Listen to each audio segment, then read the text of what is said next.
G'day you mob, Pete here. Welcome to this episode of the Aussie English podcast, the number one place for anyone and everyone wanting to level up their Aussie English. Guys, today I have an amazing episode for you where I sit down with one of my dear old friends, Shana Thompson, who started the American English podcast a few years ago. And it's kind of based on the same principles that I have here for the Australian English podcast, the Aussie English podcast, where she teaches you English through the lens of America. So you learn about culture, history, news and current affairs, everything like that. So today, I got Shana onto the podcast to talk all about what it's like being married to a Brazilian and raising Brazilian kids and the language learning process, right? Teaching the kids Portuguese, speaking it at home, everything like that. So we have an amazing yarn, we have an amazing natter, an amazing chat. I hope you enjoy it and get a lot out of it. Without any further ado, guys, smack the bird and let's get into it.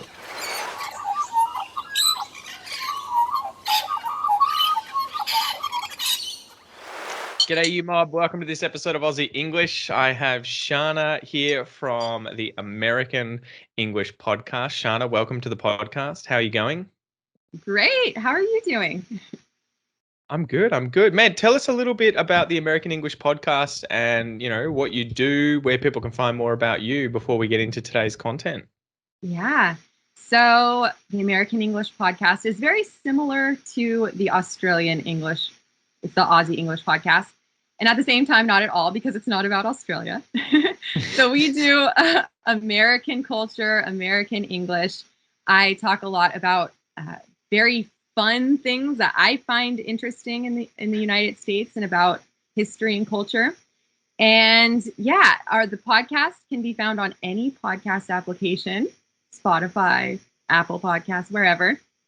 And the website is the AmericanEnglishPodcast.com. Yeah.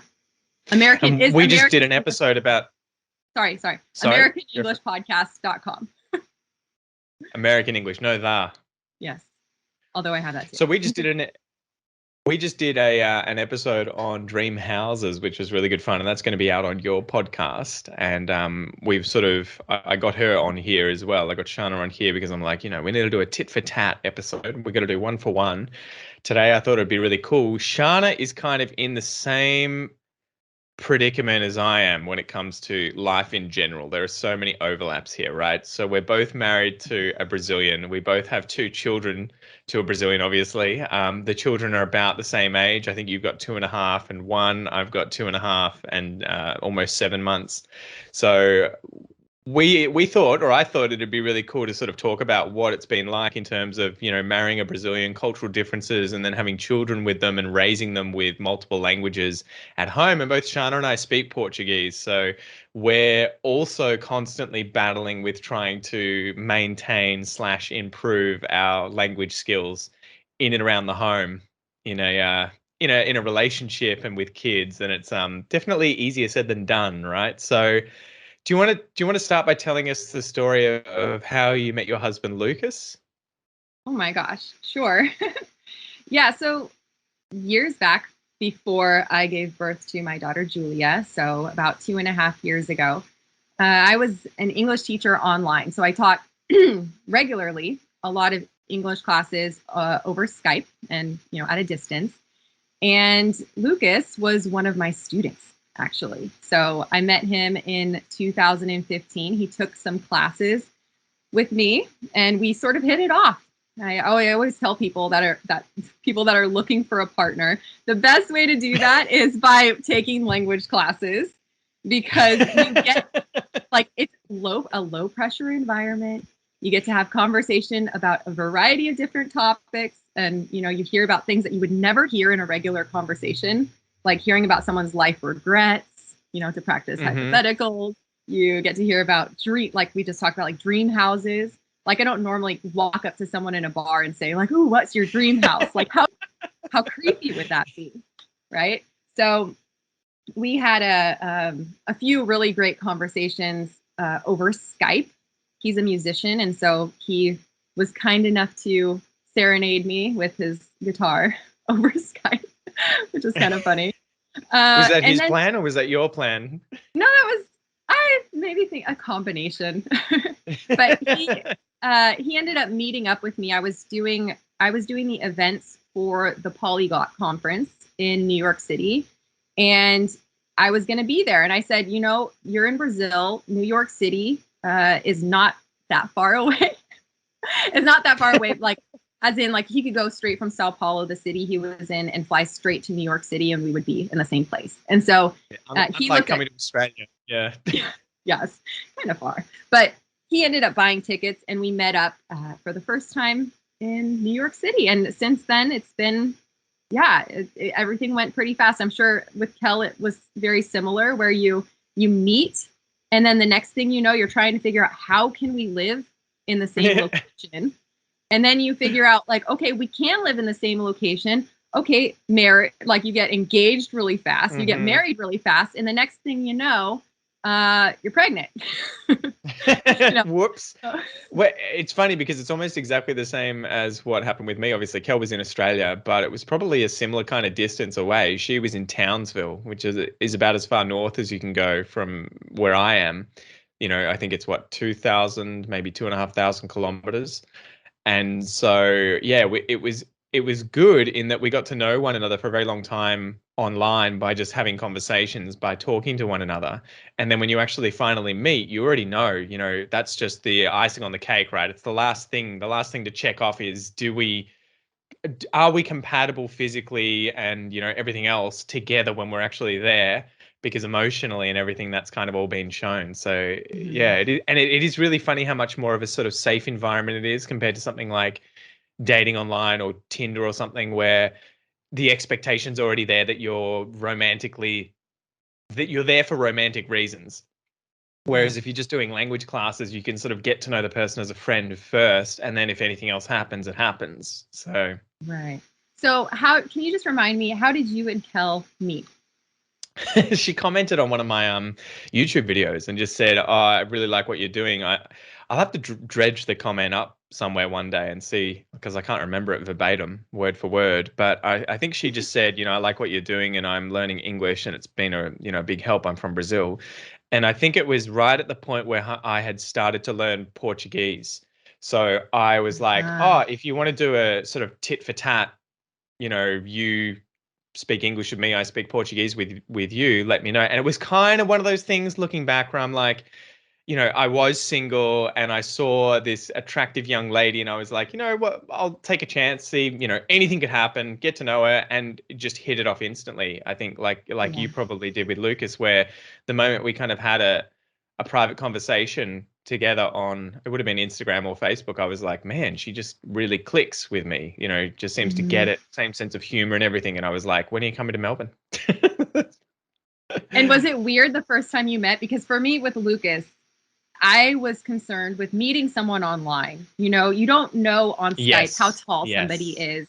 You don't, like, Yes. I am a tall woman. Hmm. I'm trying to think in centimeters. I think it's 174, maybe. Hmm. I'm 5 foot, 5'8". And I was like, okay, I'm taller. If he's shorter than me, what am I gonna do? Do I feel really opinionated about being taller? I don't know. And so that was sort of a conversation we had, like, before we met. Like, I just need Hmm. to know what should I expect? Can you please get some tape measure out, put it against the wall, and have a photo with you holding today's newspaper in front of that tape measure? Thank you. Yeah, just Oh, just checking. God. No reason. No reason. Yeah. No, it's very funny. But It was it was like that exactly with like you? that. Yeah, Yeah. so Kel came down. She was staying with a friend. They'd already organized this before I'd even met Kel, where she was coming down to Melbourne for a week because her old English teacher slash best friend from Queensland had moved down to Melbourne. And so just by chance, she came down, but then ended up spending the week with me. But I think, what was the first day? Yeah, she showed up at my doorstep effectively, which looking back is Wow. like, crazy girl. That's crazy. Um, but she had coffee and she was just like, "We're gonna hang out." And I just remember opening the door and being like, thank God she is what I thought she was, in terms Not of like a like tall man. that sort of really overweight old man who's like, "Hey, it's Kel." I'd be like, "What the come in Ding here, you." ding. Yeah, That's no, I funny. think it was that relief of like, and then Mhm. a big thing, and this is, I don't know how deep this is getting, but hugging her and being like, "I'm so glad she smells good."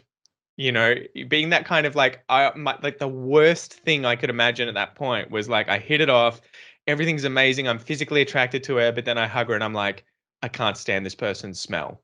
You know, that Yeah, would be that's like the worst thing to ever happen. And I remember thinking, oh, she smells amazing, thank God. When are we married? well, I don't think I have ever smelled a stinky Brazilian. Speaking of culture, that is something I'm not sure if I'm jumping into this too soon, but with Brazilians, the first time I met Lucas, he actually said I smelled. Mhm. You? Yes, because I Brutal. was in. What? Just as like a flippant comment? He was just like, by the way, Shana, I really like you, but could you shower more? No, actually, he didn't. Sorry, he didn't say that like when I met him, but he told me Yep. months later. He was like, "Wow, I really wasn't sure if it was gonna, pan out because when Hmm. we first met, I had gone to a big event. I was hosting the event. I said in New York, in the city, and Yeah. I came straight back from this long night out and not Yeah. showering and went straight to the airport to pick him up. And so he was, yeah. So speaking of Brazilians and showering, I mean, I'm not sure if Kel is like this, but Lucas, when I first met him, he was like, like in Brazil, people shower multiple times a day. Like it's not abnormal for people to shower, 2 times a day, possibly three if you're in a hot city. And Hmm. I'm sure with Kel, she's, female, she probably is very hygienic. So you probably would never have to worry about the showering or the stink. Well, it's come later, I think, after having kids. You know, some days you just like both of us, you just miss showers, right? You're just like, oh yeah, I forgot. And then you're like, oh wow, okay, so this is what it would have been like if we'd both been kind of like unhygienic people back in the day. Right. But it's too Yeah. late to be like, yeah, this is a deal breaker now. You're like, man, it's just it'll be It's a fine, it'll different be world. fine. But Yeah. yeah, but it was funny, isn't it? Because we were both sort of going through these stages together, right? Simultaneously. Yeah. Shana and I have been friends for a very long time now. And although we've never met in person, we met online, I think probably through the Polyglot kind of community conference thing, right? Mm-hmm. Mm-hmm. And I have think gotten to so. know one another. Yeah. Yeah. Yeah. It's been like I think a very long time that we've known each other. So I think the stages that we've gone through is Hmm. really I think Kel, you met her shortly. It was after I met Lucas. And so I think everything, actually, even the timing of our babies was exactly the time frame that we had, just you were a Hmm. little bit after. Hmm. So that's really funny. Yes.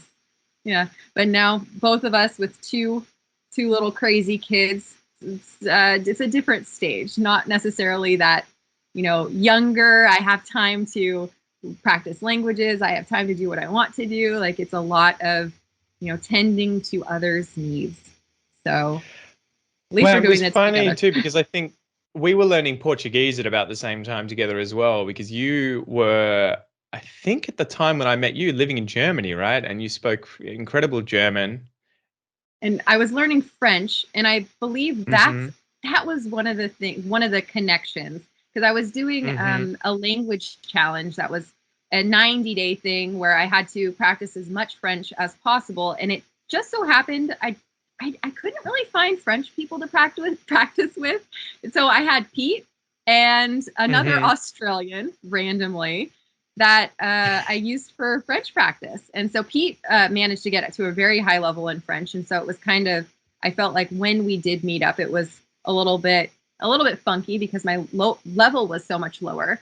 But at the same time, like it was cool to also, talk to you about your language learning tactics, just because you were so into it. Like you Mm. dived into the language so deep that I feel like you had a lot of tips that I could, take away from our It conversations. sucks though too, right? Like I've lost French. Je peux parler un peu. I've like I can speak a little bit, but I've forgotten so much of it, and just the fluent, the fluidity of the language I've kind of lost as well. So it is crazy how much you obviously need to maintain these things by using them all the time. You can't just get to a really good level and then, oh yeah, that's it for the rest of my life.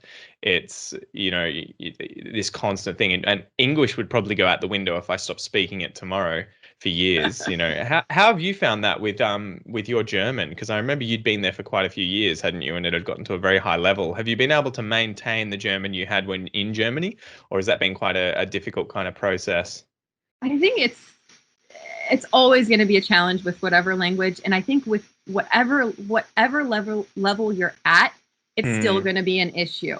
Like you just said with English, like if English goes out the window tomorrow because you stop speaking it, like I think it's a possibility.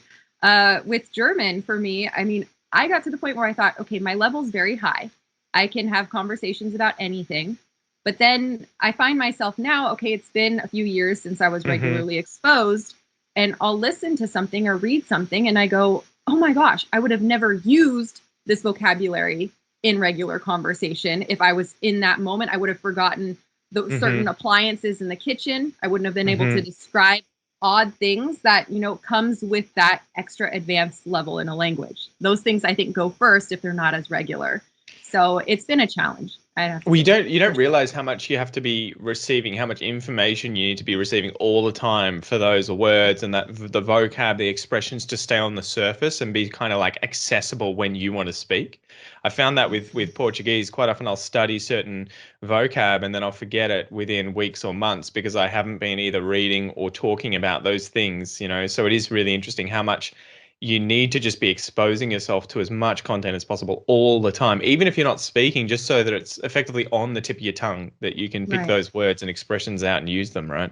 Yeah. And I imagine for English language learners, it would be those things that were a little bit challenging to learn. Like, I think phrasal verbs would probably be the first to go. It's like later, if you don't practice for a year and you try and, like I used in, I think it was my last one, pan out. Like, how would you know? Like, you wouldn't use that in a conversation regularly if it was going to be a risk to use it in a conversation. Then, I mean, of course, a year later, you're not going to remember it, So, and you know what's the worst? The worst is that your accent doesn't really get worse. And so if you try and get back into the language and speak it, quite often your fluency and language use is like gone through the floor. It's horrible, but the accent's really, really good still. And so people expect a much higher level of the language to come out of your mouth than it does. I've had that a few times with French where I try and speak to someone and they'll be like, oh, and then I'll be like, no, I can't. Yeah. Like, I can say hello and I can, I'll understand what you're saying to me, but I can't produce it quickly enough to be able to respond. That's so funny. That's the joy of podcasts, I find, just because, I mean, there's so much limitation in life to, like, reading books. Like, how often can you sit down and read a book with kids? And when you have kids running around, how often can you, I mean, just any other exposure to English is going to be challenging. When you're listening to a podcast, okay, if you get a moment away, but like if you're even in the shower, you can turn it on while you're doing other activities. And and I find that just by listening to German or to French or the languages I've learned, having that input really revitalizes some of the things that I've lost. And I think it's really great that both of us are doing podcasts, because I see the benefits so much in my own language learning by having them. Do you ever get frustrated that your work is in English? Because I get this all the time with Portuguese. I really want to dive into Portuguese and I would love to immerse myself. But the problem is, obviously, with my job, there's no, okay, for the next month, I'm not going to speak English. It's because if I was living, in Australia and married to a Brazilian with children that are half Brazilian, half Australian, if I had, imagine I didn't have to work. I could literally close myself off and only do Portuguese. I could read Portuguese. I could watch Portuguese TV. I could listen to Portuguese shows. I could speak to my wife and my kids in Portuguese all the time and sort of get into the zone and just be constantly immersed in it. But the fact that I have to constantly be creating content in English, it's kind of like always pulling me back out of the zone that I get into with Portuguese. Do you have that same kind of thing at home? Because I know that you speak Portuguese with your kids and your husband at home. Do you feel like you're constantly getting pulled back out of Portuguese immersion? Well, I think there's a few things here, because you work more hours than I do per week, for sure. Like that is something that is like, I mean, you put a lot of hours into your podcast. You have so many episodes coming out on a regular basis. That's a good Whereas point. I should probably do less if I want to actually immerse myself. Sorry, listeners. Maybe I'm going back to one episode a month, but my Portuguese take off. But Pete dedicates so much time to his podcast. And I mean, I do. I enjoy making the podcast and everything, but I am a part-time mom. So I do spend a lot of time with my kids, and their language is at a level. I'm getting the exposure to Portuguese regularly, like just by talking to them and stuff. But I mean, that's my own level coming out of my mouth, right? To have that advanced level where I'm actually learning something. I mean, that is limited. Yes, because when they do watch TV, I have the programs that they're watching, and they're geared to the levels of Portuguese that they have, which up until I would say somewhat recently, I wasn't really learning anything anymore from their programs because my level got too high. Recently, Julia, she started watching Bluey, which I know is from Australia. Yeah. Great show. Oh my. Mom. I love it. And the thing is, your kids are going to start speaking Portuguese and be using Aussie slang in there randomly. I don't think do they put Aussie slang in the Portuguese version? Yeah, there's been a whole bunch. Oh, in the Portuguese version, no. Oh, okay. Is it dubbed in Portuguese? Sorry, I thought you meant you were watching English. No. Wow. Oh no. So we're doing that in Portuguese. And the thing that's lovely about that program is that each episode is short. Like I love having exposure to short little snippets, and it's and you also have like a specific topic. There's a lot of role play, and they're more creative. The vocabulary got a little bit more advanced than say Peppa Pig or like things like that. And so I watch it with her. Like for example, we have a specific time of the day where I go and I sit with her. And during the program, I'll actually comment on things and ask her questions about what's happening. And because we intentionally we'll watch the same episode multiple times. And I think a lot of parents who are maybe not used to foreign languages, they probably would be like, I don't want to watch this again. Yeah, exactly. My son, again, Noah. We've seen this 4 times. Jesus. Yeah, but you know what? For the language purpose, like I find not only for her is she getting that repetition of vocabulary, I do too. Like I watch the show and I go, okay, today we're talking about casamentos. Like we're watching a wedding episode, and you have to know, like there's things that I've learned, and it's like we can talk about it afterwards. And I think that's the joy of like having a TV. Because I do see the benefit of having shows in a child's language learning. I was really surprised at how much language they pull out of shows. At first, I always thought, it's just going to be a brain drain. It's just going to make them dumb, right? They're just wasting time. But my son picks up so much vocab now and expressions and things, and I'll be like, whoa, where did you learn that? Jesus. Like he'll just whip out backloader or backhoe, and I'll be like, oh my God, how do you know the word for that machine? I didn't even know that. And he's like, he's been watching Blippi. God damn it. Oh. I was like, I don't even know what that is. That's funny. He's an American dude he's crazy eccentric, but he like effectively goes to say a company that builds tractors or whatever, and he'll get in it and drive it and talk about like, this is the bucket and this is the hydraulic lift. And so even I, especially, the good thing is it's dubbed in Portuguese, so I'll watch it and be like, taking notes. Like you'll be learning all these words for things like an excavator or a bobcat, all these different machines, mixer. Gotcha. So yeah, it's really cool. But Bluey's a really good show just because they balance the interaction between the parents and the kids so well that both parents and children can watch it and get something out of it. Exactly. And they're polite. I'm not sure if this is just Australian culture in general, if you guys are extremely polite, but everything is please and thank you. There's so much respect between the parents and the children that I've noticed her personality has changed since she watched that show. And I am like, I'm about to write to the I think it's an Australian government program, right? Is that? I don't know if it's by the government. Okay. I think there was a guy, he's from Queensland, who created it and is now loaded. But I think, how many are there? 3 seasons now and like 100 episodes or something. So go check it out. It's free in Australia. Anyone listening, go on iview.com.au, which is the government website for TV, and you can go and watch it for free. Go check out Bluey. It's amazing. Gosh. It's amazing.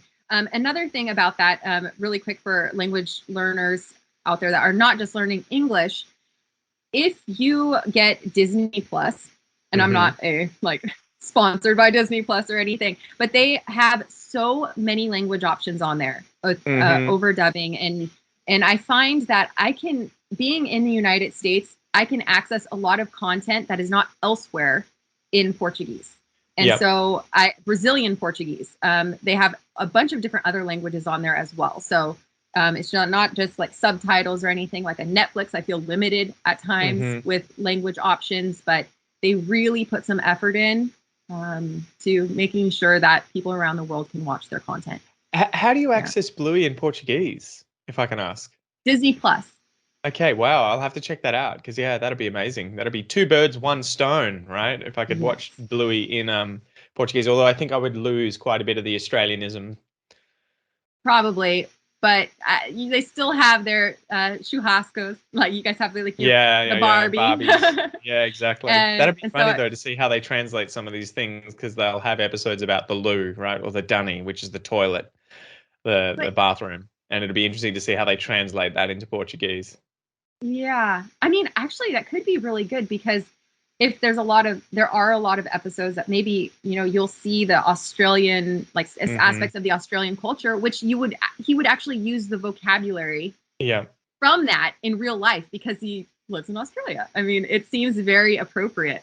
And this was one of the funny things with stories coming out about Bluey in America in English.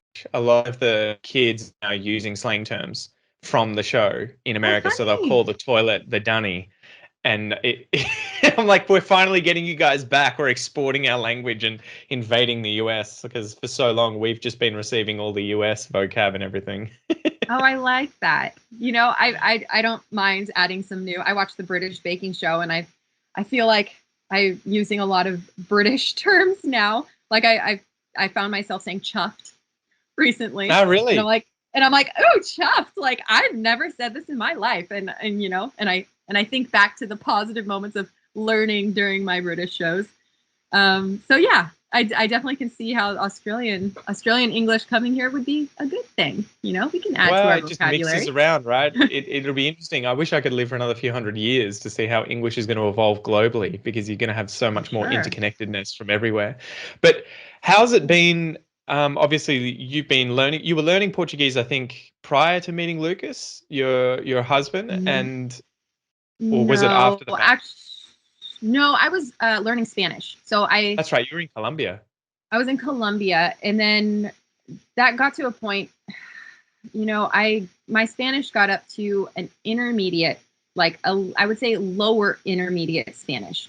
I lived in Spain for a year or two, shortly after college, and Portuguese really ate my Spanish. I talked to some I talked to some, I forget who it was, if it was Alex Rawlings, or one of the big polyglots out there that's very much on YouTube. And they were saying, if you don't get one language up to at least a C1 and then start another in the same language family at shortly afterwards, say for example, I have a B1, or a lower intermediate, like an A2, and then I start a language in the same family, I'm going to lose the first language, right? So that's what they told me. You often see that. Yeah. You often see that though, right? With a lot of these polyglots, they don't they don't tend to have languages that are that closely related, like Portuguese and Spanish, at the same level. It's very rare that you'll see them, I think, from my experience, where they'll have both of those languages. They'll tend to have gravitated towards one. It's like, oh yeah, I speak Spanish really well, and I can get away with Portuguese because I kind of know the pronunciation and I'll just use Spanish. I've seen Steve Kaufman and Benny Lewis being interviewed. These are two polyglots. Benny's from Ireland and Steve's from Canada. I've seen them both speaking Portuguese in an interview, but the amount of vocab and the pronunciation that they have, it's all Spanish. And so it's just crazy to see how obviously it's really difficult to separate those two languages into their distinct groups because there's so much overlap. But also what's really cool is the fact that they can both of those guys speak Spanish to a much higher level, I think, than Portuguese, Okay. but that they can get away with just using a Portuguese accent and kind of, It I works. think they Yeah. called it like Portañol, where it's like Hmm. Portuguese, Espanol put together. And it's funny how much it Yeah. actually still works and they can communicate. Right. And effectively, like in the end, I mean, that's what really matters, right? Is if you can Yeah. communicate and, I mean, I guess not for someone like you or me as much that like really wants to get a high level and wants it to be its own language. Yeah. I don't want to have a mixture of things, a Portuñol or what do they call the other one? A Spanglish or, Hmm. things like that. It's just, yeah. But I did hear from, it's Richard Simcott. He actually Hmm. manages to do a lot of languages from Eastern Europe, and he has. I mean, a lot of them have similarities, and he manages to get to a pretty good level in them. But I think that's the thing is the getting up to a high enough level to that really C1, C2 level, and then starting another one in the same family. Like for me, Well, just and maintaining it, right? I saw yes, Lucas Lamprioli. He was talking about his language learning, and I was like, man, I'm so jealous.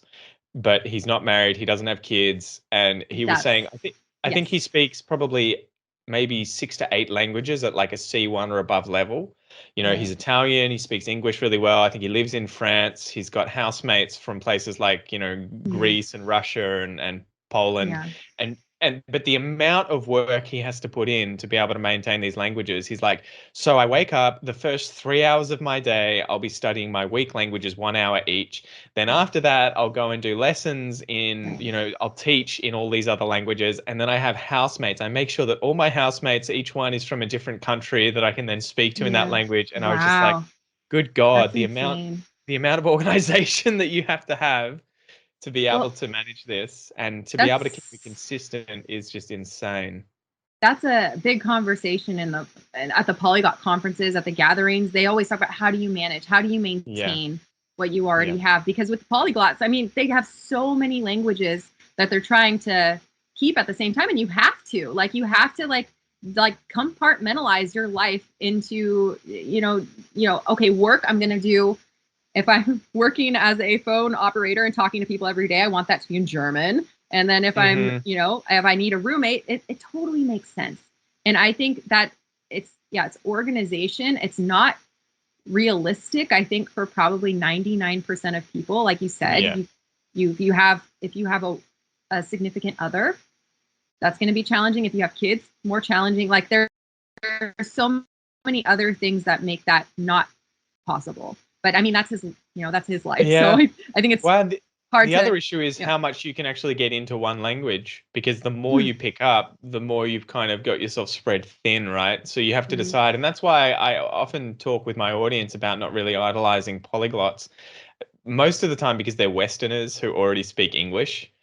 But the followers that I have tend to be people who it's like, I'm always like, English isn't a joke for you guys. This isn't just a bit of fun. This isn't a hobby. You don't have the luxury of being someone like Steve Kaufman who, has a career, has the time and energy that he can just Mhm. dabble in a bunch of other languages because he enjoys it, Right. which there's nothing wrong with. But a lot of my followers, it's like you guys are migrating to a foreign country, you're, setting up a life in this language, you're potentially marrying people in this language, you're doctors, lawyers, you're studying in this language. So it's like you need to be a sort of all in on this one thing as opposed to thinking of it like, how do I get to a B1 level in 10 different languages in the next 2 years? Yeah.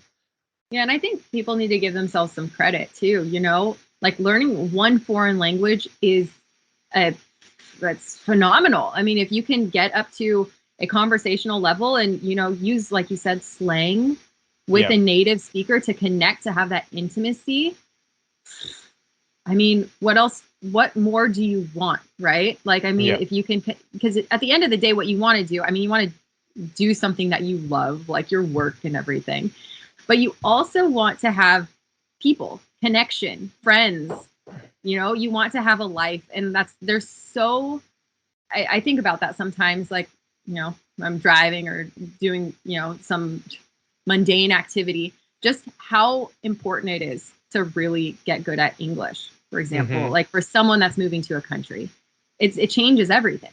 Like it Well, can and change your beyond whole just life. English, right? Niching down, as you say, and getting very Hmm. specific with the area that you're going to be living in or the country that you're going to be living in, and Hmm. understanding the slang, the culture, the history, which is why both you and I go pretty strong on that front, Hmm. because it's not so much about just teaching someone a language, it's about helping them get so much deeper into the culture and everything else that goes with the language that they then can develop really, really good connections with people, relationships, ties So to the true. culture and the country. Hmm. Because, and that was the biggest thing I think I faced with Aussie English. I quickly realized after starting it that a lot of my audience want to improve their English, but first and foremost, they want to fit in.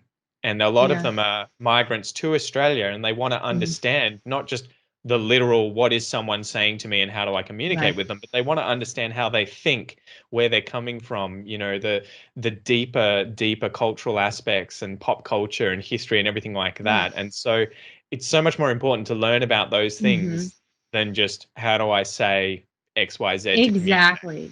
And that's also, I mean, parts of, imagine if you're at a Barbie. Would you say I'm at a Barbie? Like if you're at a Yeah, Barbie, we if use you're it at for a both the barbecue. thing and the Okay. place. So I mean, like Okay. the events. So I'm going to a barbecue or I'm going to a Yep. Barbie is the actual like party. It's going to be a Mhm. Barbie, but they're cooking the food on a Barbie at a Barbie, if that makes Gotcha. sense. Okay. So say you're at a Barbie, if you're at a barbecue and you're with a group of people and you know about, Australian, like some facts, cultural facts about Australian history and just culture in general. Like you have so many topics of conversation that you're an Hmm. interesting guest at a party. That's Yeah. like such a valuable, I don't know, valuable thing to have, like to carry along with you when you're walking in a city, when you're going somewhere, because you can always spark up a conversation Exactly. somehow about something cultural.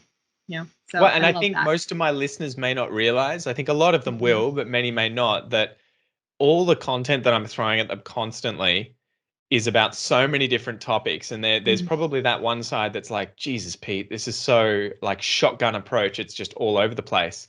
But on the other side, there's probably those who realize he's giving us so many different things to think about, to talk about, the vocab about, to develop opinions about, so that when Mhm. we go out and interact with other Australians or even just other people around the world, we're going to Mhm. be able to talk about all these different topics and have thought about them beforehand and Right. developed our own ideas.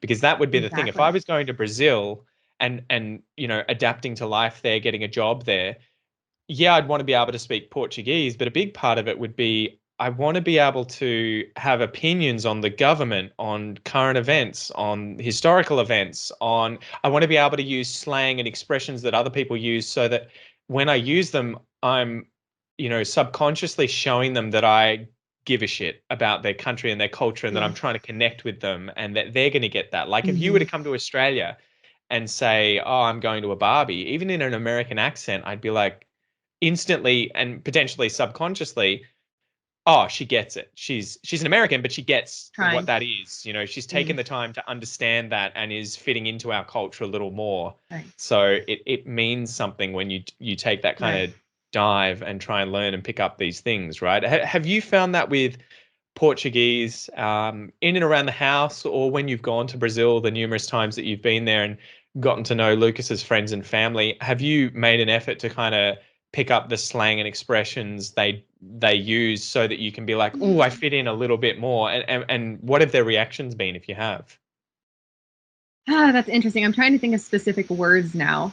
Um, you know, it's tricky because Lucas, as I said, he was a musician. He is a musician. He's got a lot of friends who are also in the music scene, and they're males between the ages of 30 and 40.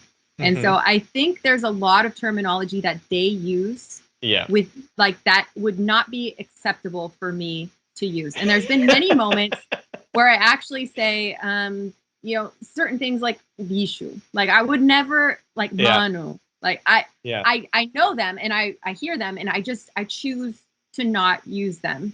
Hmm. Just because it just doesn't seem like it matches very well with my personality or with being a female. So um with I'm trying to think of other things, but yes, I have put a lot of effort into learning the language, and so I can connect better, much better now. Actually, even after having kids and like Hmm. you know like teaching them and speaking all day, every day, and having that, constant interaction, I can connect so much better with my family there. And I realized that the last time I went there, just last month, and it was a sort of different connection that we didn't really have before, because I could understand the complexities of everything they were saying and have deeper conversations, frankly. So that is very big. Do they speak English, if I can ask? No. Yeah, okay. So, because that's what I was wondering. Kel's family is the same. And so when we go to Brazil, that's one of the things that I fear, where I hope my Portuguese is at a level where I don't need to rely on any English at all to be able to talk about the same things that I would talk about with Kel. Because the fortunate or unfortunate thing is that with Kel, at any point in time, I can switch to English if I'm having trouble, and vice versa. She can too, right? Yeah. So if we get to a point in a conversation where I'm like, ugh, I can think of the word or the concept rapidly in English, I can just switch to it, and she's like, oh yeah, bang. And so it's going to be interesting when we finally get to go to Brazil once the borders are open. How I get along with their family, because I don't want to be. I want to be able to express my personality and everything as effortlessly as possible in Portuguese, and I have a feeling that there's going to be like a speed limit on it.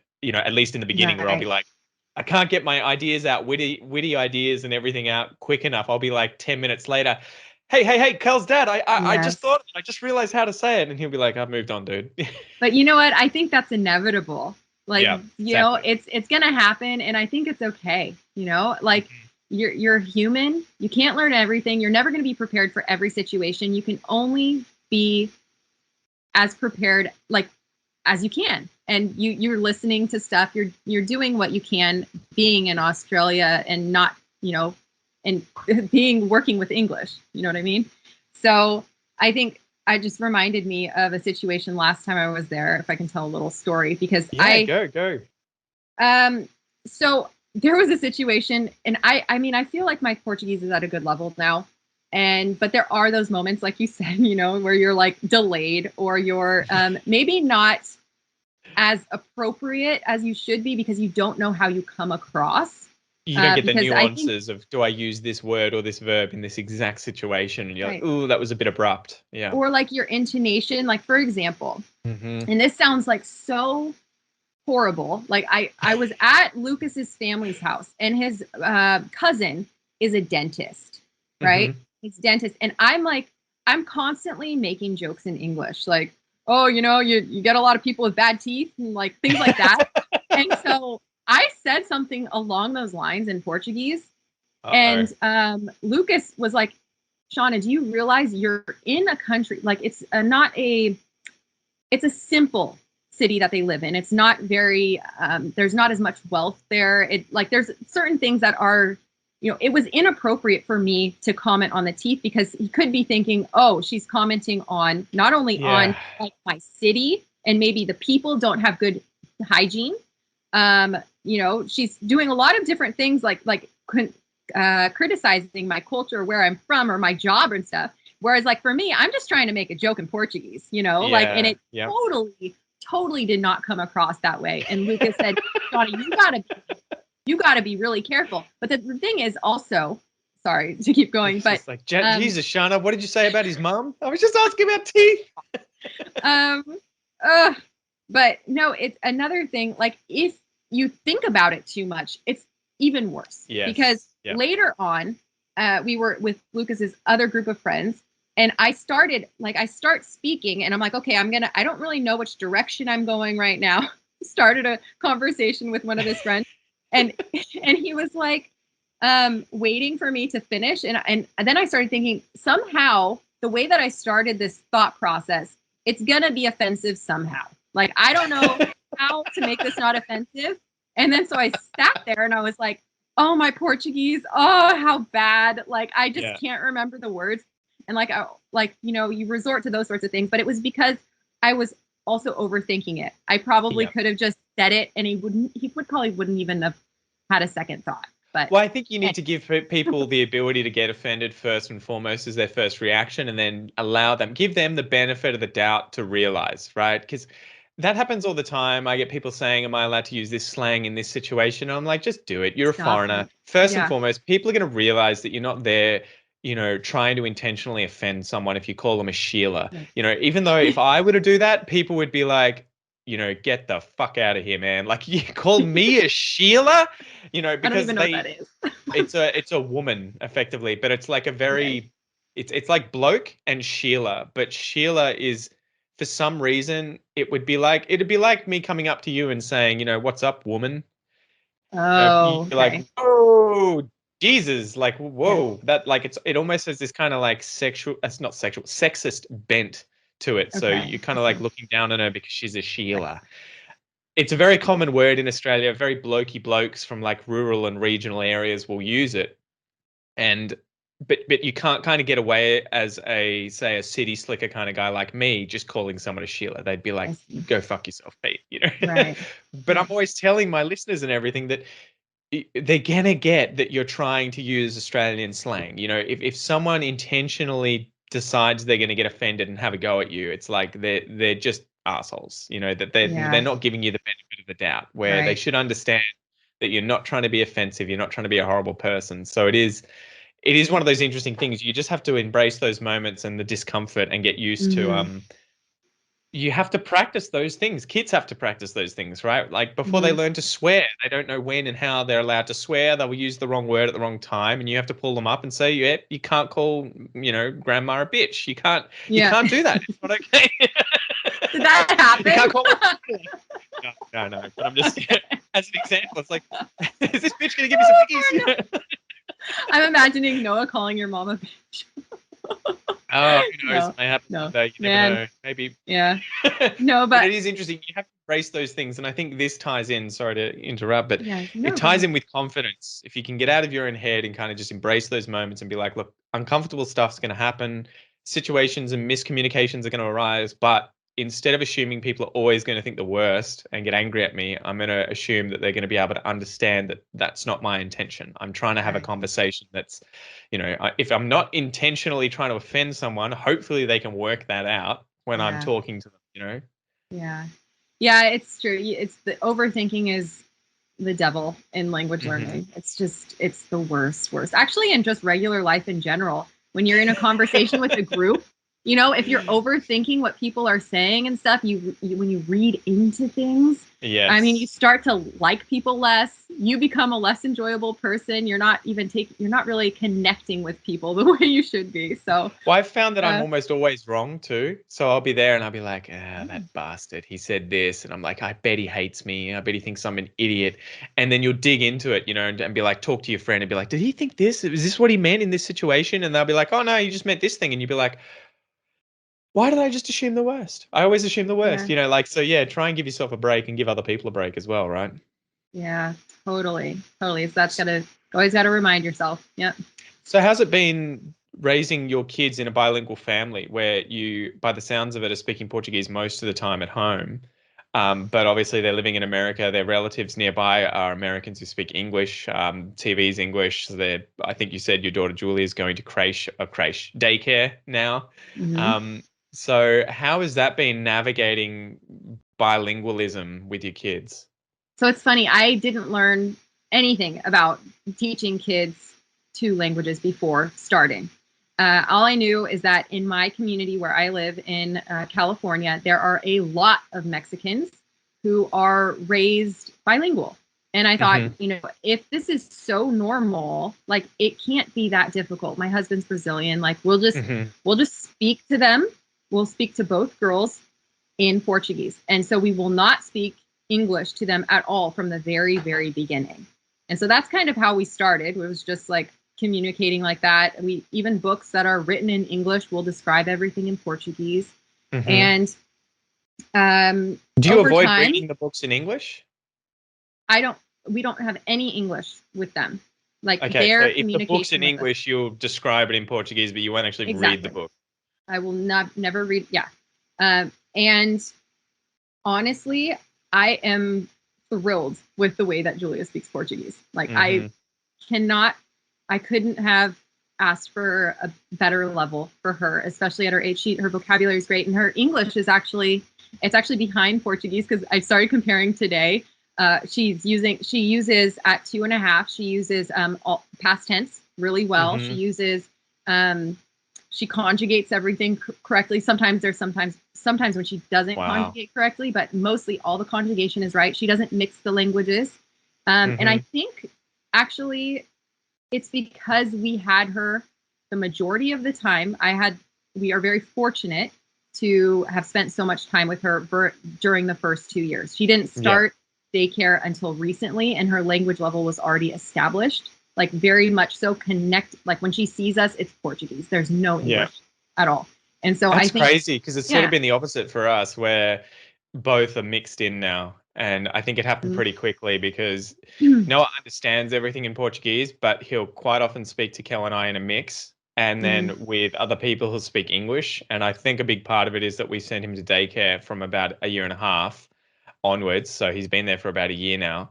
And he just, within the first few weeks, his English took over, like his Portuguese, because he was just doing, so much time, 8 hours a day, 3 days a week in English, but also seeing other children speaking English. I think that had a huge effect on him subconsciously or consciously deciding that he'll use this as the base. And so it'll be interesting to see how Julia goes with daycare now and whether or not she sees other children speaking English most of the time. And even though she speaks Portuguese the majority of the time at home, if she then is like, what would you say, identifies more with kids her age and then decides subconsciously or consciously to switch languages? It's something that we've been thinking about, because I think that a friend of mine who is also, there are two Brazilians that live in LA. They say they actually have two kids the same age as well, and they sent to their child, their son, to daycare very early, and he has a really hard time with Portuguese. They're both Brazilian, and they both tried to speak to him in Portuguese, but once the English took over, they can't really switch back. He's not communicating that way, and they said it's just within that first 2 years, it's like it was established. Like he can't, like there's no situation where he's going to walk up to his parents and start speaking in Portuguese. It's just not going to happen. I think you have to push it. That's the hard part. And that's the thing that you have to keep doing, is that you have to keep giving them a reason to want to use Portuguese, or to at least recognize that it exists. So at the moment, I'm doing a lot of games with Noah where we'll be translating from one language to the other. And so we'll do flashcards where what's this? Horse, okay. And I'll be like, qual é a palavra em português? What's the word in Portuguese? And he'll be like, oh, cavalo. And so he's recognizing that there's two languages going on, but he's also practicing both next to one another. And you're making it fun. He's enjoying it. And then also trying to interact with families that also speak Portuguese who have kids is a big thing, where hopefully that means he'll see, these other children are using this language too with their parents. It's not weird. It's not something I'm going to be ashamed of and try and avoid. That was the thing I was getting to. It's like that couple told me the language they play in is the language they're going to speak. And I thought, like, gosh, okay, I wonder if at a certain period of time she's going to say, my parents are speaking Portuguese. Why are my parents speaking this strange language to me? And none of the kids are speaking it. So I think you've got a point. Like having other kids every now and then somehow around them that are speaking the language, so they see other people their age doing it, I think would be enormously helpful. Like, I think that's the key thing that listeners should be taking away from this if they're trying to maintain their foreign language at home with their kids and they're worried that English is going to take over. Obviously, English is going to become the dominant language because you're in an English-speaking country and they're going to be spending the majority of their time once they're at school in this language. But you have to give them reasons to enjoy their native language or their parents' native language by showing them that, one, it can be fun, but also that it's useful in that other people speak this language and other people your age. So try and go to social events on a regular basis with other people from that country or who speak that language, and then make a point of using it. Right. And I think that being a language teacher and being so involved with languages, you would know that's the right thing to do. Yeah. And I think, for example, my poor friends from LA, I think they're going to struggle a lot with this. Like, I know they went to Brazil just recently, and I have a feeling it's going to be hard to not see your kid connect as well with friends and family. And I just think that would be heartbreaking, especially if you are connected to your country. You're connected to your language. You want to see your kids connect with their grandparents. And so I definitely, yeah, think if there's a community somehow connecting, I don't know actually if it's possible to do online. It's probably not fun to do something like meet other kids online. I don't know. But yeah, if there's a community available, shoot. Yeah. Well, I think Definitely especially if you're in a big city somewhere, right? Like you're in Sacramento in California, I'm close by to Geelong and Melbourne.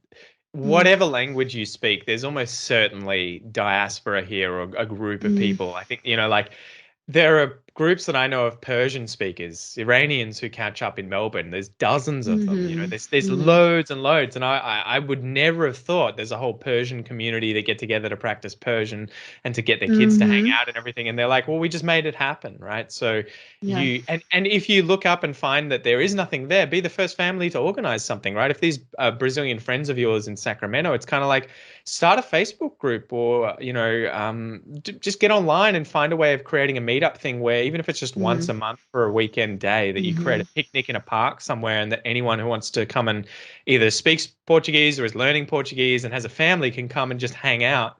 Even if you Yes. speak both Portuguese and English, just make it about, getting together and you hit all your Yes. bases. You get to meet people, create Yes. connections, practice your languages, all these things. Yes. Exactly that. Yeah. So I hope by saying that, like the story about my friends about the first 2 years about sending them to school early, because I mean that's the case with a lot of people, right? They have to send their kid to daycare, and the daycare they're going to be exposed to, like for us both, Yeah. English, right? There is hope. Even if they're playing with other kids, there's other things that you can do to expose them. And so I hope I just didn't make it sound as if there was no hope for them, because they if you push, there always is.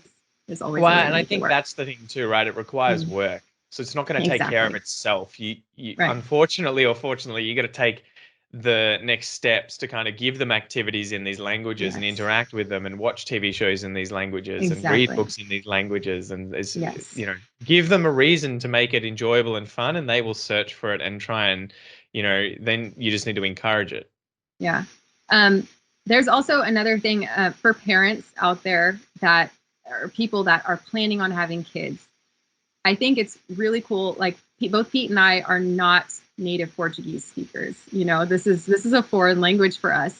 And I've actually realized there are some benefits. Like if you are considering raising your kid in English and it's not your native language, like don't think it's not possible. It is so possible. And I actually feel like my limitations when I have them in Portuguese are benefiting them. Like Hmm. I realize, like, because it's more likely that I'm going to repeat vocabulary. Like maybe I wouldn't, go out on a Yeah, limb and use some funky adjective in Portuguese. So they'll hear the same adjectives over and over again, which is wonderful for language learning. They're going to, yeah. I mean, I feel like it actually is a benefit. Like it's a good hmm thing. I heard a friend of mine that has kids that are learning a foreign language. She was using vocabulary that was not age appropriate around them. And I was like, dude, like, okay, I wouldn't use this with a teenager, let yeah, alone a kid, and your vocabulary is too broad. And so I actually think it's so possible as a non-native English speaker to raise your kids in English. And I just definitely. I would so encourage it because I can see it does work. It definitely Well, does. and use it as a two-way street, right? It's going to help you improve your English skills. Even though Exactly. it may be the same stuff all the time, it's going to help you build this really solid foundation in the language where that inner core of fluency around that language is going to be really reinforced every single day. And this So leads much. to the sort of second the last question that I kind of have for you. Mm-hmm. Have you found that being in a family, it's been actually difficult once you get to that kind of proficient level to keep improving because you talk about the same crap all the time at home?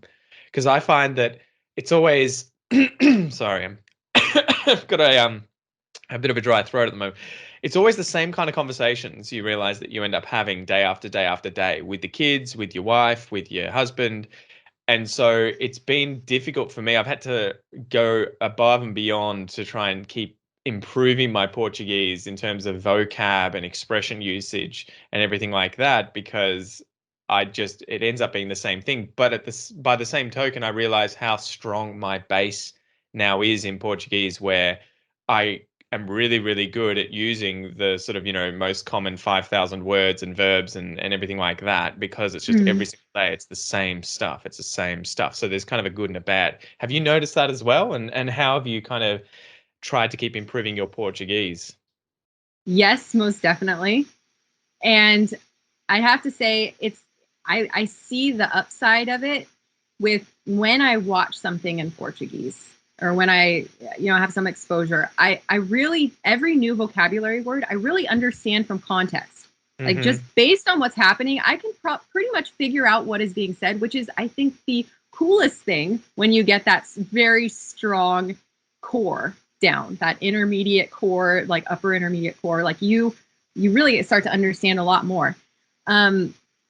As for like, really building my vocabulary, I would say I'm at a stage right now where I'm not regularly, actively building it, because it has been a little bit challenging. And I would say that like the things that I have done most recently, I think, to improve is doing when I have a moment without the girls screaming in the background, I do Clubhouse.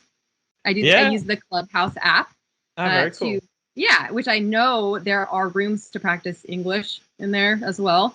I'm not sure if Australian English, but and I do that for Portuguese. I watch the shows, as I mentioned, Julia's shows, and right now that's pretty much it.